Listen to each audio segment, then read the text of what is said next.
आप इतने परेशान क्यों दिखाई देते हैं? परेशान तो रहूंगा ना पार्वती, आखिर एक बेटी का बाप जो ठहरा। पार्वती, अब उसके हाथ पीले करने का समय आ गया है। पर हमारी आनंदी तो अभी सिर्फ 9 साल की है।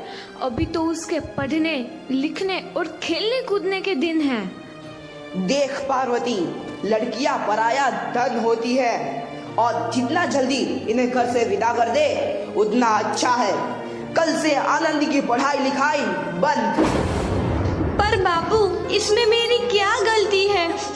आप मुझे पढ़ाई करने क्यों नहीं देते? तेरी गलती है कि तू एक लड़की है। लड़का होती तो क्या बापू? लड़का होती तो क्या? ए लड़की, ज्यादा जबान ना चला, नहीं तो जबान हलक से खींचकर बाहर निकाल दूंगा। बापू, मैं पढ़ लिख कर कुछ बनना चाहती हूँ। मेरी पढ़ाई ना रोको बापू। आनंदी, तुझे पढ़ना है तो पढ़, लेकिन सारी उम्र बाप की छाती पर यूं बोझ बनकर ना बैठ। पर बापू, अभी तो मेरी उम्र पढ़ाई लिखाई की है। मुझे पढ़ लिख कर डॉक्टर बनना है। पढ़ाई पढ़ाई पढ़ाई, आज तो तेरी इन किताबों का काम तमाम करके ही छोड़ूंगा। ये ले। नहीं बापू, मत फाड़ो बापू। मत छोड़ी। नहीं बापू, नहीं। बापू, ये तुमने क्या किया? तुमने मेरी इन किताबों को ही नहीं फाड़ा बापू, मेरी किस्मत फाड़ दी, मेरी किस्मत। ये कॉपी किताबें ना सिर्फ छोरों के हाथ में अच्छी लगती है, लड़कियों के हाथ में तो सिर्फ मेहंदी अच्छी लगती है, मेहंदी। पर बापू, मैं लड़की हूँ तो क्या हुआ? लड़का और लड़की तो हमारी दोनों आंखों के समान होते हैं। चुप कर आनंदी, और यह एहसान मान कि अब तक जिंदा है तू। कहीं बचपन में गला दबा कर मार दिया होता तो यह तेरी बकबक नहीं सुननी पड़ती आज। पर बापू, मुझे चूल्हा जलाना अच्छा ना लगे है। देख छोरी, जितना जल्दी हो तू चूल्हा जलाना सीख ले, उतना ही अच्छा है तेरे लिए। और हाँ, तेरा ब्याह तो होगा, वो भी कल के कल। अबला जीवन है तुम्हारी यही कहानी। आंचल में है दूध और आंखों में है पानी। मुझे माफ कर दे बेटी, तेरे बापू के जिद के आगे मेरी एक न चलेगी। माफ कर दे बेटी, मुझे माफ कर दे। इस प्रकार मात्र 9 वर्ष की छोटी उम्र में आनंदी का विवाह गोपाल राव जोशी से हो गया। बाल विवाह एक सामाजिक कुरीति है और इस कुप्रथा का शिकार होना पड़ा आनंदी को। 5 वर्ष बाद आनंदी 14 साल की हो गई है। उसके घर एक शिशु ने जन्म लिया है। देखते हैं आगे क्या हो। देखिए ना, इसे क्या हो गया है? इसका माथा तो अंगार की तरह तप रहा है। इसे तो बहुत तेज बुखार है। आप बिना कुछ भी बोलते हैं, दीजिए मुझे। माधव, जल्दी से वैद्य जी को बुला के लाओ। जी, अभी बुला के लाता हूँ। ये तुम क्या कर रही हो आनंदी? भगवान की विभूति लगा रही हूँ। बस करो आनंदी, ये सब अंधविश्वास है। अरे आप यकीन तो कीजिए, भगवान की कृपा से इसका माथा ठंडा हो रहा है और बुखार भी उतर गया है ना बाबू? देखिए, दीजिए मुझे। उठो बाबू, आंखें खोलो, तुम्हें तुम्हारी माँ बुला रही है। आंखें खोलो, देखिए ना इसे क्या हो गया है। आंखें भी नहीं खोल रहा। आंखें खोलो बेटा। आप चुप क्यों है? आंखें खोलो बेटा, आंखें खोलो। आनंदी, हमारा बेटा कभी आंखें नहीं खोलेगा। नहीं, ऐसा नहीं हो सकता। मेरे बेटे को मुझसे कोई नहीं छीन सकता, कोई नहीं छीन सकता। पागल मत बनो आनंदी। माधव,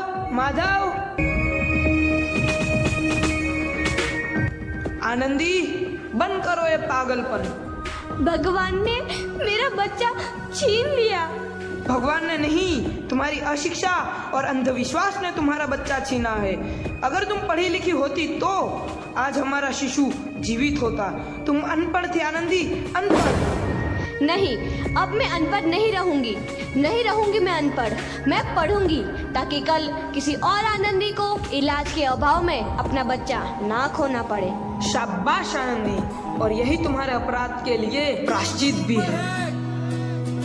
झमसे दिखाए, तू है नदी।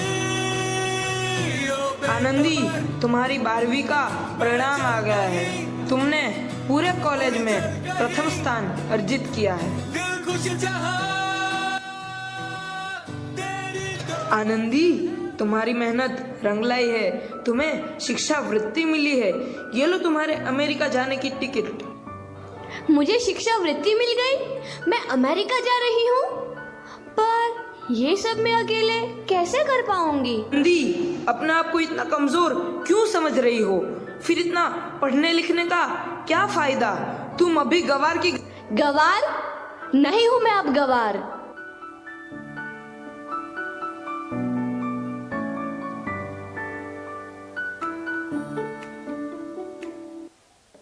तो इस प्रकार 7 अप्रैल 1883 को आनंदी अमेरिका के पेंसिल्वेनिया के लिए रवाना हुई और 3 साल बाद उन्होंने डॉक्टर ऑफ मेडिसिन की उपाधि प्राप्त कर ली। इधर आनंदी के पिता की तबीयत बहुत खराब है। आगे क्या होता है देखते हैं। लगता है अब मेरे जाने का समय आ चुका है। अब मैं नहीं बचूंगा। ऐसा मत बोलो। शहर के सिटी हॉस्पिटल में अमेरिका से डिग्री लेकर कोई बड़ा डॉक्टर आया है। एक बार वहां चलकर दिखा लेते हैं। हाँ, सही बोला भैया। कम से कम दिल को तसल्ली तो मिल जाएगी। हाँ हाँ, चलो चलो जल्दी हॉस्पिटल चलते हैं।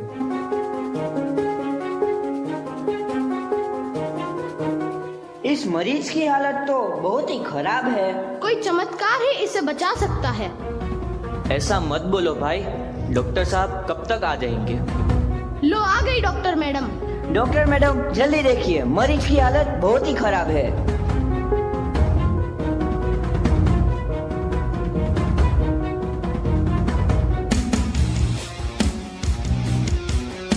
अब आप बिल्कुल ठीक हैं। मौत के मुंह से आपको बचाया है डॉक्टर मैडम ने। डॉक्टर साहब ने मुझे बचा लिया। मुझे मिलना है डॉक्टर साहब से। डॉक्टर साहब नहीं, डॉक्टर मैडम बोलो। डॉक्टर मैडम, उन्होंने ही तुम्हें जीवन दान दिया है। लो आ गई डॉक्टर मैडम, मिल लो उनसे। डॉक्टर मैडम, आपका बहुत बहुत धन्यवाद। आपने मेरी जान बचाई। इसके बदले में मैं गरीब भला आपको क्या दे सकता हूँ? वचन चाहिए मुझे कि कभी ये नहीं कहोगे कि लड़कियां कुछ नहीं कर सकती। वचन? ये कैसा वचन? अरे श्यामलाल, तुमने पहचाना नहीं? तुम्हारी बेटी आनंदी। आनंदी? मेरी बेटी आनंदी? डॉक्टर? हाँ बापू, वही आनंदी जिसके लिए बचपन में तूने चूल्हा और दूल्हा के अलावा कुछ नहीं सोचा था। आनंदी, आनंदी मेरी बेटी, मुझे माफ कर दे। मैं तेरा गुनहगार हूँ बेटी। नहीं नहीं बापू, वही आनंदी जिसके हाथ पीले करके तुम उसकी सारी जिंदगी काला कर देना चाहते थे। माफ कर दे मुझे मेरी बच्ची, माफ कर दे। मैं तेरा अपराधी हूँ मेरी बच्ची, माफ कर दे। नहीं बापू, मैंने तो तेरा एहसान चुकाया है। याद है ना अपना एहसान जो बचपन में तुमने मुझ पर किया था? ताने सुना सुना कर जीते जी मार डाला था मुझको। अब बोल, और किस किस को मारेगा? आनंदी बेटी, मुझे माफ कर दे मेरी बच्ची। मैं तेरा गुनहगार हूँ। बापू, आपने ही तो बोला था किताबें सिर्फ बेटों के हाथ में अच्छी लगती है, बेटियों के हाथ में तो सिर्फ मेहंदी। बेटों और बेटियों में फर्क करना दो आंखों में फर्क करने समान है। एक का पढ़ना और दूसरे का ना पढ़ना सामाजिक अंधकार है बापू, सामाजिक अंधकार। उपकार मांगता हूँ मैं तुझ जैसी बेटी का, जिसने सारी उम्र मुझसे कुछ ना मांगा तो सिर्फ बराबरी का दर्जा। वरना सच तो यह है कि मैं तेरी माफी के लायक भी ना हूँ। मुझ जैसा बाप तेरी बराबरी कर सके उसके मैं लायक भी ना हूँ मेरी बेटी, मैं लायक भी ना हूँ। अपने बापू को क्या माफ नहीं करोगी आनंदी? माफ कर दो आनंदी, माफ कर दो। सुबह का भूला यदि शाम को घर लौट आए तो उसे भूला नहीं कहते। बापू। तो इस प्रकार आनंदीबाई जोशी ने अपनी मेहनत और अटूट इरादे से न केवल भारत की पहली महिला डॉक्टर बनी, बल्कि आगे चल के उन लड़कियों के लिए सुनहरा रास्ता दिखा गई जो जीवन में कुछ करना चाहती थी। बहुत ही अच्छा परफॉर्मेंस किया है इस नाटक के माध्यम से।